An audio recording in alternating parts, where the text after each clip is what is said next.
Hello ladies and gentlemen, welcome back to Redline Rattle Traps. Today we have my 1987 Mercury Colony Park station wagon.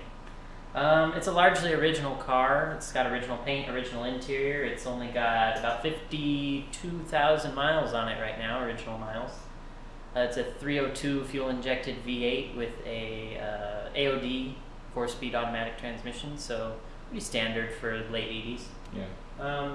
And it's been a good car, but as you can see, handling and performance are not really its forte.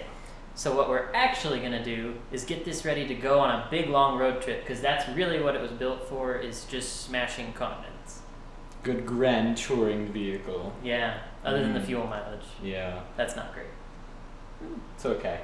But yeah, so we're gonna try, well, it's been a great car and it's been Galen's daily driver at random points on and off.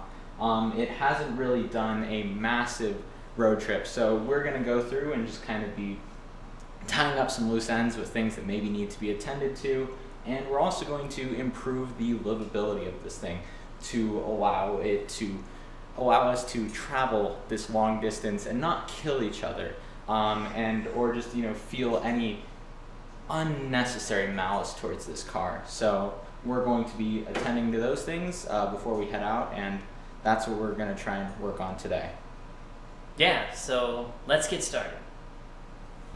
Okay, so I've got a list here on my phone of things that we need to do. We need to check on the spare tire. We're gonna probably install a sound system, which I have parts on order for, so we won't get to that today, but it will probably be in this video.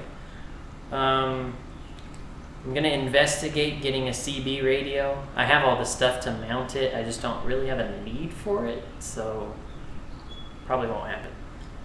We need to check the washer fluid, we need to check the windshield wipers. I put the fuel gauge on here because it reads backwards, but I think we're just gonna live with that because it still tells me how much fuel I have. It's just when you get closer to full is when you need to start to worry. We're talking about polishing it out. We're gonna do a small spot to test that probably because I don't know how much paint is left on here at this point. We're gonna check all the lights. We're gonna grease all the suspension joints. I got a water jug in the back that we're gonna refill in case it overheats, which it hasn't done since I did the radiator, which I'll show you in a minute here. But yeah, we'll just refill it for some insurance. We're gonna check fluids, so we gotta check trans fluid, make sure we have enough oil, just that sort of thing, basic stuff.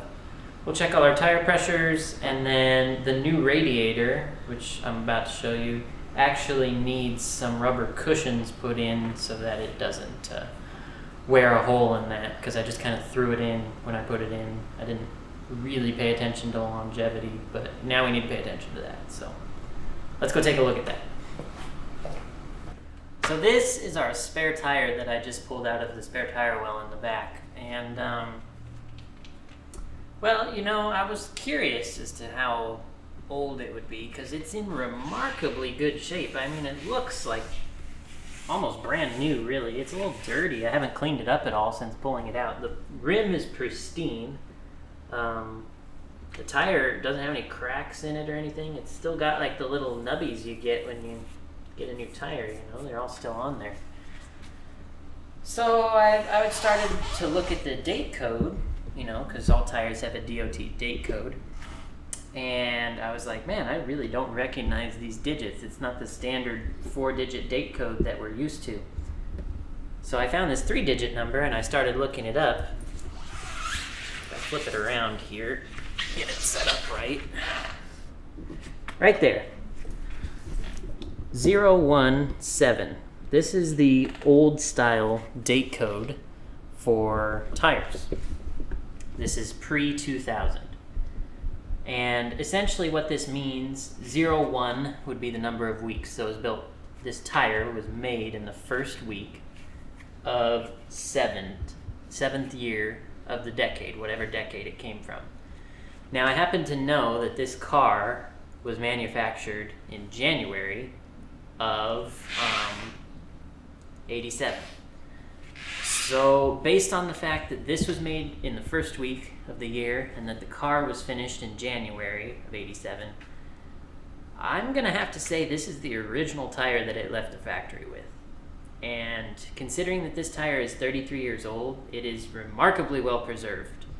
I mean, it's never seen any sunlight, really. It's sat under that cover the whole time. It's been, stored fairly well. It's not dry rotted or anything, and I've put air in it, and it's holding it. So I think we're just gonna throw this right back in the spare tire well, and I mean, hopefully we don't need it, but if we do, I feel fine driving, to the next tire shop on it. So yeah, thought that was interesting. Give you a little opportunity to learn something about date codes. Okay, so last summer, while Seth was away, I blew a water pump on this and completely overheated it, which was not fun.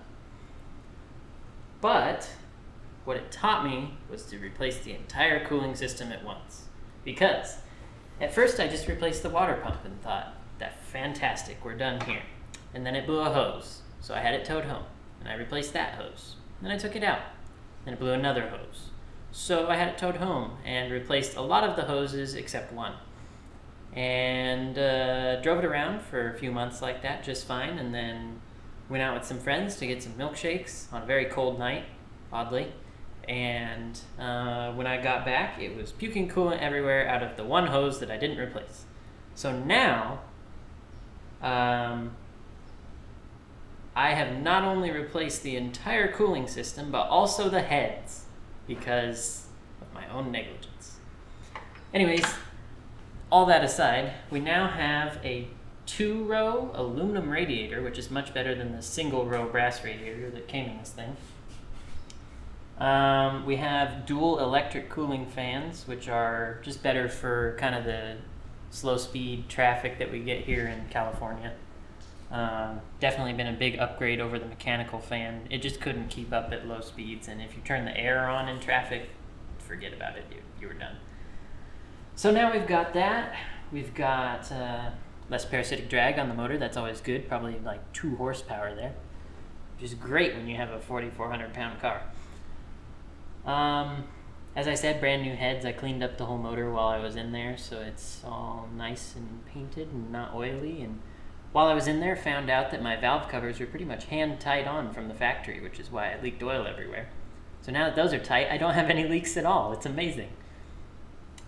But what we need to address are these mounts right here. So the radiator has metal tabs on here, which theoretically this will not wear through. But it's good practice to just put some rubber in there, because you don't want to go down the road and have this mount rub a hole in your radiator. That's just not fun. You'll really regret that, because then you'll do a head job and have to replace your cooling system again. So we're gonna cut up some little pieces of rubber and stick them under those mounts, and then everything will be all hunky-dory for probably as long as this car lives.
So, we did a few things. We cut up some rubber, threw it in the radiator, on top of the radiator to kind of isolate the mount. In the radiator. We're doing all kinds of thermal efficiency stuff. We looked at the spare tire, the old spare tire, and then we decided to just go crazy on the interior and rip out the dash and then rip out this whole panel, except we tried to and we kind of failed. We ended up having to get Galen's dad to help us because we don't know what we're doing, but he kind of did. And all to find and pull out the amplifier, which was hidden in here for some reason, which we didn't realize. We were led to believe that it was going to be up there, which is why we tore apart the dashboard, which we really didn't need to do, but we also discovered some things that we're going to work on. But at this point, new amps coming, new speakers coming. We also decided to do front dash corner speakers. We're going to bridge, we're going to run the front in parallel for the door speakers up to the dash corner, and yeah, we're gonna figure it out. We don't have a ton of experience on this. Galen's dad has a bit more experience on electronics than we do. We mostly mess around with mechanical stuff, but we'll figure it out, and he'll probably appear here and there as we mess up and mess around. So yeah. Cool. Yep. It's dinner time. Yep, it is.